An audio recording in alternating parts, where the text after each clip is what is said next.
Tadam, bonjour, bienvenue sur la chaîne de Gélé Moto & More. Aujourd'hui, j'ai été contacté par la marque Aossi qui m'ont proposé de faire un test, une présentation au complète de leur nouvel écran pour BMW. Donc ils en ont plusieurs modèles. Bon, vous avez les séries C, les séries j'en passe. Ici, c'est les séries qui sont pluguées en plug and play sur les systèmes préinstallés de BMW. Ça s'appelle le BM7 ou BM6. Donc, il existe en deux versions. Vous avez la version 6 pouces et la version 7 pouces, dont on a ici. Donc, vous aurez également le choix, mais ça, on verra après avec ou sans TPMS. Mais voilà, je vais vous rapprocher, comme ça, je vous le présente un peu plus en détail. Eh bien, on va vite faire le tour de la boîte. CarPlay Motorcycle, dont l'abréviation CPMC. Hein. On a bien le modèle CM6B, donc le modèle BM7 pour 7 pouces. Ils m'ont laissé le choix entre les deux. Moi, j'ai choisi la version 7 pouces. Hein. J'aime bien les gros écrans. Tadam. Bon, la boîte. Dans la boîte, c'est bien emballé dans des papiers bulles. Vous avez la machine. Il n'y a pas grand-chose à présenter, en fait. Hein.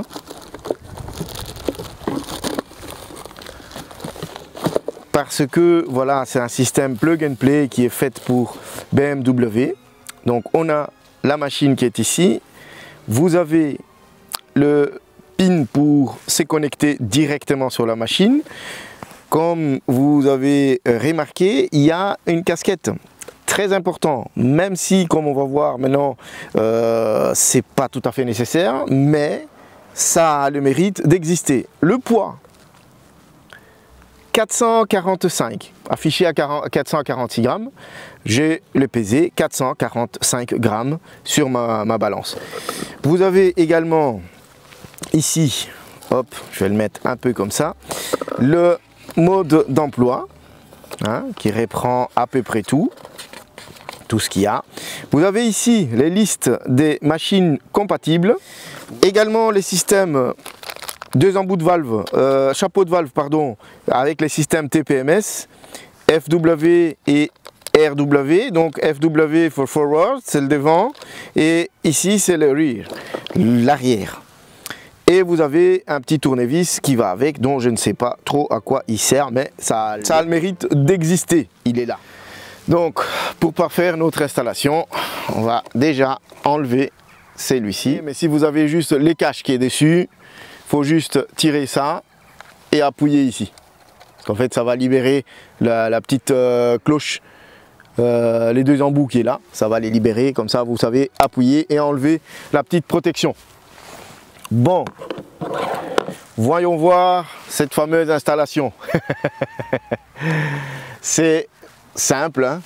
Voilà, le haut et les bas. Mais je ne vous fais pas un dessin. Tac. Une fois qu'il est dedans, on appuie sur le verrou, les trucs qu'on avait tirés tout à l'heure, parce que ma bulle est descendue, c'est pour ça que c'est un petit peu compliqué. Là, elle est verrouillée. On tourne la clé et on enlève. Et là, on l'a verrouillée. C'est une petite sécurité en plus pour aller contre les voleurs. J'ai dit petite sécurité en plus, ça ne les arrêtera pas, hein. Ça ne les arrêtera pas du tout. Donc, on va effectuer le premier démarrage.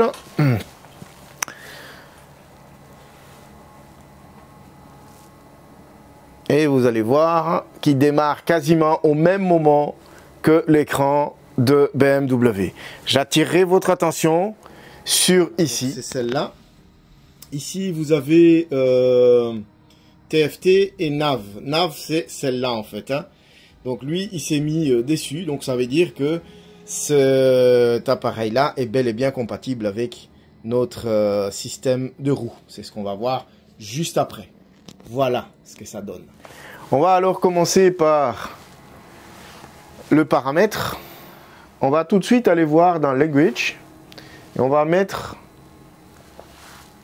le français, pas franais, mais français. C'est mieux. Un petit bug dans la traduction, mais ce n'est pas grave. Donc, paramètres des temps. Là-dessus, c'est pour régler heure et date et heure, si on veut. Donc 25, on est le 30 du 9 2025, bel et bien ça. Et il est actuellement, il est 13h59 sur mon téléphone. Hop, 13h59. Donc heure, ici, on va mettre 13h59. Et on reste dans la zone, hop. Et voilà, l'heure a été réglé. Ici, on reste en km/h. Effacer l'historique de connexion. Pression des pneus. Donc là, j'ai installé les deux TPMS, capteurs de pression des pneus. Au début, quand vous le branchez, il ne faut pas avoir peur s'il n'y a rien qui s'affiche. C'est normal, c'est comme celle de BM. Il faut quelques tours de roue avant qu'il s'active. Donc il faut 40 à 50 secondes avant que l'info arrive ici. Bon, on peut descendre. Ici, c'est pour formater la carte mémoire qui est dedans. Restauration paramètres d'usine. La version de logiciel qui est là. Et l'écran est assez réactif, comme vous le voyez. Hein. Désolé pour le mise au point. L'écran est assez réactif. Donc, je reviens. Hop. Auxiliary button, donc je l'ai ouvert, c'est pour l'auxiliaire, protection de l'écran. Il va s'éteindre au bout de quelques minutes sans utilisation. Moi, j'ai pas besoin, je les laisse comme ça puisque avec la moto, il va s'éteindre tout seul. Luminosité. Bon, luminosité, je vais les mettre en mode luminosité automatique. Quand on est là, pour aller le connecter à votre téléphone, hein, vous allez ici. CarPlay, c'est pour les utilisateurs d'Android, d'iPhone, pardon. Et Android Auto, c'est pour ceux qui ont des Android comme moi. Basculer vers Android Auto. Confirmer. Donc, moi, de ce côté-ci, je vais commencer par le connecter. Donc Bluetooth, ah ben, tac, il me demande la confirmation pour l'associer, j'ai l'associé. Autoriser l'accès au message et tout ça, je l'autorise. Une fois que j'avais fait ça, hop, j'y retourne et il me confirme bel et bien que Android Auto est là. J'ai fait continuer. Et l'Android Auto est connecté. Franchement, l'affichage de cet écran est bluffant. Est bluffant parce que l'autre, on m'a vendu ça comme 1000 nits. Ici, ce n'est que 700, si on peut le dire ainsi. Mais l'écran est beaucoup plus lumineux que l'autre. Est beaucoup plus lumineux que l'autre. Donc, on a tout ce qui est... bon, ça, je vous fais pas un dessin, hein, c'est tout ce qui est, comment dire, Android Auto. Donc, vous avez les WhatsApp, les YouTube, les ossements. Donc, Osman est compatible, entre autres, avec ces systèmes, avec Android Auto, mais il vous faut l'acheter.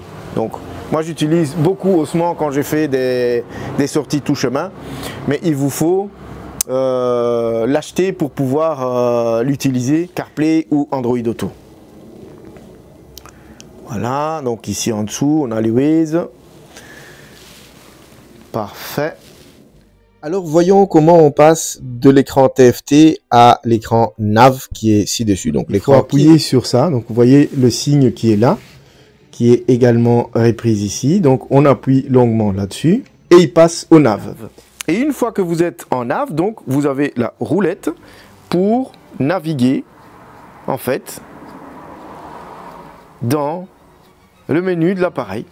Voilà. Et également, fonction tactile reste en action à ce moment-là. Donc voilà. Une fois qu'on est sur ce mode-là, on est sur le nav, là, on va revenir sur TFT. Donc, je vais vous rapprocher. Vous voyez, ici, c'est indiqué la flèche vers le bas. Donc, c'est cette flèche-là, vers le bas. Je vais appuyer une seule fois dessus et il revient sur TFT. Là, de nouveau, j'ai récupéré l'utilisation du wheel, donc la roue, sur l'écran d'origine de BMW. Bon, partons faire un petit tour, histoire de vous montrer la luminosité et la visibilité de cet écran. L'image parle d'elle-même. Il n'y a rien que je puisse rajouter de plus. On m'a vendu l'autre comme 1000 nits. Et ici, soi-disant, il n'y a que 800 ou 700 nits. Mais la luminosité, il n'y a rien à rajouter. J'ai laissé exprès le film là-dessus. Voilà, film de protection. Comme ça, on aura une idée de ce que c'est comme luminosité. Parce que sur l'autre, c'est ce que j'avais fait aussi pendant ces tests-là. Le point positif et le point en plus ici, c'est l'utilisation de la roue. Pour tout possesseur de BM, c'est largement appréciable de pouvoir utiliser cette roue. Et cet écran est complet.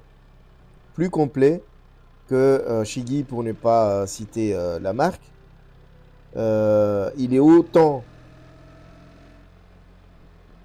complet que celle-là. Et en plus, la taille 7 pouces ou 6 pouces, hein, si vous voulez, parce qu'il existe un deuxième avec un écran de 6 pouces. Et vous aurez le choix entre avec ou sans TPMS, donc les capteurs de roue. Moi ici, on me l'a fourni avec, donc je les ai installés. Et pas avoir peur, hein, au début, c'est comme celle d'origine du BM. Quand vous le mettez, il n'y aura rien. Mais après quelques tours de roue, ben, l'info va arriver. Parce qu'en fait, c'est le tour de roue qui va réveiller l'émetteur, qui va pouvoir envoyer alors l'info en temps réel sur l'écran même.